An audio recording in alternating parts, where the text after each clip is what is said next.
गुरु नानक देव जी महाराज जब 3 दिन वेई नदी में रहने के बाद बाहर आए तो उन्होंने फरमाया, ना कोई हिंदू ना मुसलमान। जब ये बात काजी को पता चली कि गुरु नानक यही रट लगाए बैठे हैं, ना कोई हिंदू ना मुसलमान, तो वो अपने साथियों के साथ गुरु नानक देव जी के पास पहुंचा और पूछा, आप ये जो कह रहे हैं इसका क्या अर्थ है? तो गुरु साहब ने उसे समझाते हुए कहा, इस समय अपने धर्म के अनुसार चलने वाला ना कोई हिंदू है और ना ही कोई अपने दीन मजहब के हिसाब से चलने वाला मुसलमान है। जब ये बात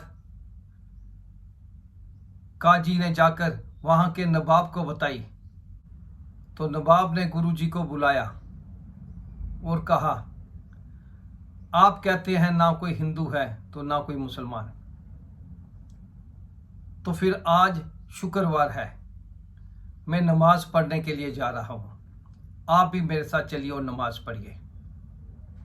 गुरु नानक एकदम खड़े हो गए चलने के लिए। ये देखकर नवाब हैरान हुआ कि गुरु साहब एकदम से चल पड़े।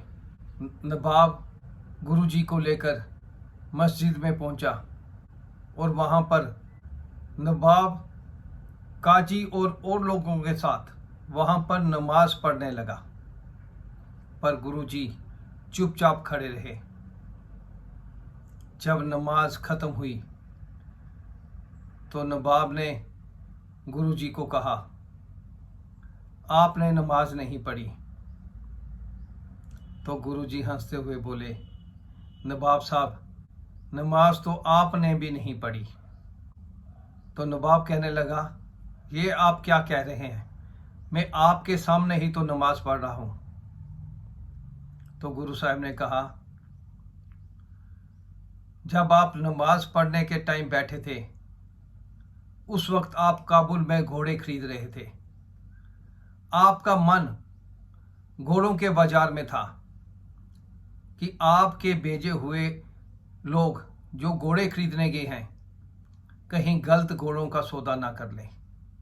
आपका मन तो काबुल में घोड़े खरीदने में लगा था। तभी पास खड़ा काजी बोल उठा, तो आप मेरे साथ नमाज पढ़ते। गुरु साहब फिर मुस्कुराए, कहने लगे, काजी साहब, नमाज तो आपने भी नहीं पढ़ी। आपका ध्यान आपके घर में नया पैदा हुआ घोड़ी के बच्चे में था कि कहीं वो जो आपके आंगन में कुआं है कहीं वो उसमें ना गिर पड़े। तो हम नमाज किसके साथ पढ़ते? शरीर करके तो आप यहां पर मौजूद थे, पर आपका मन यहां पर नहीं था। नवाब साहब काबुल में घोड़े खरीद रहे थे और आप अपने घर में बछड़े के ध्यान में थे।